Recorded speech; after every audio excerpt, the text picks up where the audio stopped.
Ini dari awal masalah khilafiyah, sehingga gak perlu jadi konflik yang berkelanjutan.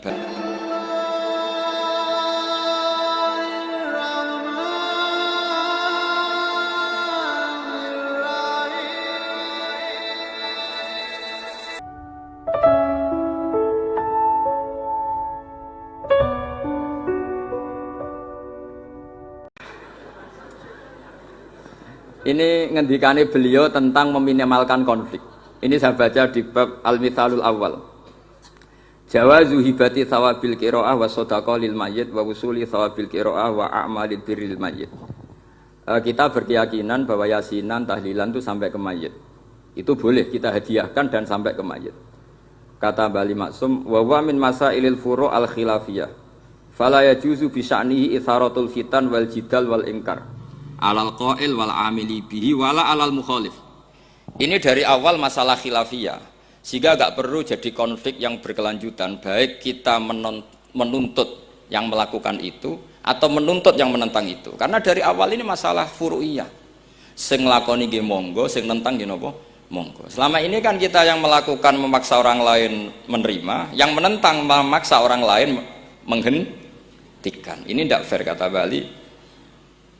Kata beliau itu gak fair. Wala yang bagi ayyaqa bainahuma ma la yang bagi wuquhu bainal akhwaini muslimaini. Kata beliau, wala in kana lil mani'i mustanadun fa inna li ghairihi mustanadan kadzalik. Kalau yang melarang tahlilan, melarang yasinan dikirimkan ke mayit itu punya mustanad, punya sanad. Yang bagi yang membolehkan juga punya sanad. Kalau ada kiai yang kalau pidato nangis itu sanadnya banyak dan benar. Tapi yang uraan kayak Pak Duta Besar juga banyak. Semuanya ada sanad.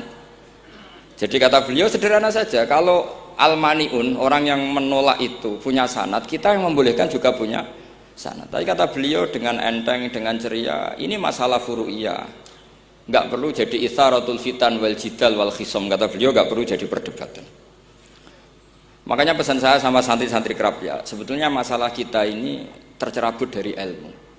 Coba dari awal Anda katakan yang tidak kunut itu Abu Hanifah, yang kunut itu Imam Syafi'i, maka melihat orang tidak kunut itu keren karena Al-Hanafi, pengikut mazhab Hanafi. Yang kunut juga keren karena pengikut mazhab Syafi'i. Tapi kita tidak, di zaman akhir kunut dan tidak kunut ini jadi politik identitas, sehingga yang nggak kunut itu Muhammadiyah misalnya, yang kunut itu NU.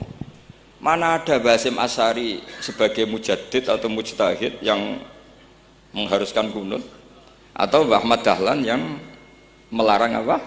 Kunut. Wong dua beliau sama-sama pernah ngaji Syekh Khotib Minangkabau, pernah ngaji Mbah Mahfud ketika di Mekah. Jadi cobalah ilmu itu diperkuat sehingga kita mengatakan kunut adalah sunat menurut Imam Syafi'i, tidak sunat menurut mazhab Abu Hanifah. Sehingga enak sekali karena kita berdasar ilmu. Menyangkut sawabul qiraah atau sawabu amalil khairi, apakah sampai ke mayat apa enggak?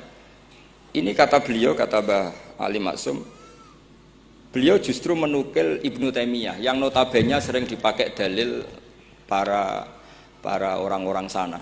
Saya tidak tahu itu orang sana itu, Pak Duta itu yang tahu itu. Itu kalau ini mirip kitab Said Muhammad. Jadi Said Muhammad itu kalau istidlal sering pakai Ibnu Taimiyah karena itu yang dipakai mereka. Tapi ternyata Ibnu Taimiyah, qala Ibnu Taimiyah innal mayyit yantafi'u bi qiraatil Qur'an kama yantafi'u bil ibadah al maliyah minas shadaqah wa nahwiha. Terus faqala Ibnu Qayyim fi Kitabir Ruh afdalu ma yuhda ilal mayyit as-shadaqah wal istighfar wa du'a lahu wal hajju anhu.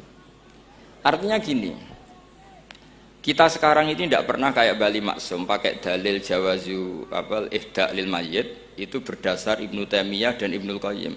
Kita seakan-akan Ibnu Taimiyah itu orang yang pasti melarang itu, sehingga kita itu terus mengatakan sing nyunatno tahlilan ku sapa?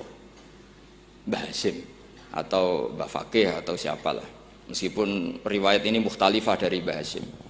Pertanyaannya adalah terus kesannya yang membolehkan itu hanya kiai lokal itu, kiai nasional itu. Padahal zaman Bali sudah mengajarkan kita yang membolehkan ihda'u a'malil khairi ilal mayyit, yang membolehkan hadiah Yasin, Fatihah, tahlil ke mayit itu adalah orang sekaliber Ibnu Taimiyah dan Ibnu Qayyim. Sehingga adekan kita pakai ilmiah yang diterapkan Bali Maksum, kita ini merasa orang keren, orang global, orang yang keren lah. Karena guru-guru kita Bali Maksum, Mbah Hamid biasa mentahlili, Mbah Munawir semua mentahlili guru-gurunya. Di level ulama global ada Ibnu Taimiyah dan Ibnul Qayyim. Tapi karena kita tidak baca, seakan-akan tahlilan itu hanya tradisi lokal yang tidak di ACC, tidak disetujui ulama kelas internasional.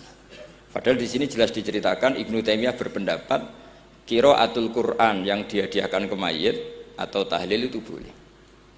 Jadi ini sangat penting supaya orang itu pakai tradisi ilmu. Saya pernah ngaji sama Mbah Mun, diberitahu kalaupun Rasulullah pernah kunut sekali, biasanya perdebatan kan, oke, Rasulullah pernah kunut tapi ahyanan. Pertanyaannya adalah setiap Nabi pernah melakukan sesuatu itu akan menjadi sunnatan mutaba'ah apa enggak? Tentu jawabannya iya. Nabi meskipun melakukan kunut andekan hanya sekali, tapi karena pernah dilakukan Nabi, maka kebaikan ini akan menjadi sunnatan mutaba'ah, sunnat yang harus kita ikuti terus atau boleh kita ikuti terus. Jadi nggak boleh misalnya Rasulullah itu puasa Senin Kemis juga ahyanan, tidak selalu. Rasulullah itu tofa rokiban juga ahyanan, bukan selalu. Tapi apa saja yang pernah dilakukan Nabi maka berstatus itu akan sunnat ila yaumil qiyamah. Sehingga nggak bisa misalnya di hadis itu ahyanan, kemudian kamu beristidlal ini boleh dilakukan hanya ahyanan karena Nabi juga melakukan hanya ahyanan. Tidak bisa seperti itu. Sekali Nabi pernah melakukan itu dan tidak dibatalkan lewat nasah mansuh, maka kesunatan itu ila yaumil qiyamah. Sehingga Imam Syafi'i cara berpikir meskipun Nabi kunut ahyanan, kalaupun itu ahyanan tentu kunut itu akan sunat ila yaumil qiyamah. Bagi yang tidak mensunatkan nggih monggo, itu ada Abu Hanifah.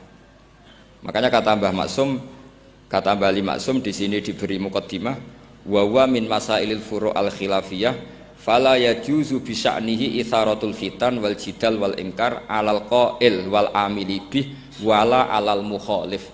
Jadi kita sendiri disarankan beliau, kamu juga gak usah nantang debat sama mukhalif, karena dari awal sudah masalah-masalah yang apa? Khilafiyah. Lalu terakhir pilihan-pilihan terus kemudian tetap memancing polemik. Saya mau cerita lucu di Ihya. Ihya yang katanya kitab sakral itu ya punya sisi lucu, sisi unik. Nabi Musa sebagai Nabi Bani Israel itu sering digugat karena orang Israel itu tukang debat. Terus Nabi Musa minta ijazah, ya Allah saya kasih ijazah seperti tadi. Beliau minta ijazah Mbah Mun tadi. Minta ijazah yang supaya orang itu tidak bisa berkata buruk sama saya. Semuanya muji saya. Jawabannya Allah itu unik. Ya Musa, hadza syai'un lam asna'hu li nafsi, fa kaifa asna'uhu bika. Aku pangerane sering disalahpahami, pemenah kowe katanya. Jadi makanya kalau ada orang bully beda faham itu biasa saja. Kata Allah, hadza syai'un lam asna'hu li nafsi, itu sesuatu yang saya tidak melakukan untuk diri saya sendiri. Kata Allah, saya ini Tuhan, yang mengatakan saya punya anak ya banyak, yang anggap saya bakhil ya banyak, yang salah paham dengan saya banyak, padahal saya ini Tuhan. Kalau saya mau tak bungkam semua itu orang. Itu saja tidak saya lakukan. Apa menaiki terima Nabi. Makanya ini semoga ini saya gojlok Pak Duta Besar jadi pahala beliau. Karena diantara pahala itu disebabkan digojlok orang. Jadi kalau beliau tadi gojlok saya, sekarang tak balas, kayaknya pasti menang saya karena beliau sudah tidak bisa ke panggung lagi.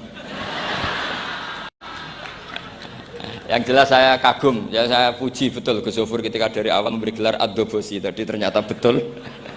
Tapi saya pastikan itu ada sanadnya, yaitu inna min khiyari ummati fima nabba'ani al-malul a'la qauman yadhakuna jarron min saati rahmatillah. Jadi di antara umat Allah yang pilihan adalah umatku yang kalau umatnya Rasulullah tentu yang kalau terbanter-banter karena min saati rahmatillah. Saya bayangkan kalau saya di rumah Pak Dubes dikasih makan gratis, dikasih minum gratis, kemudian di rumah itu saya merengut saja, itu kan kurang syukur. Wis ora bayar kok merengut gitu. Sama kita pakai buminya Allah, pakai airnya Allah, pakai oksigennya Allah. Modal guyu ya ora gelemen merengut lah itu.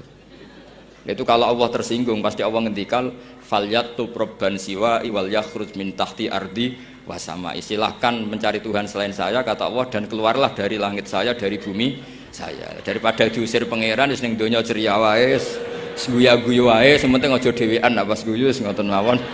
Assalamualaikum warahmatullahi wabarakatuh.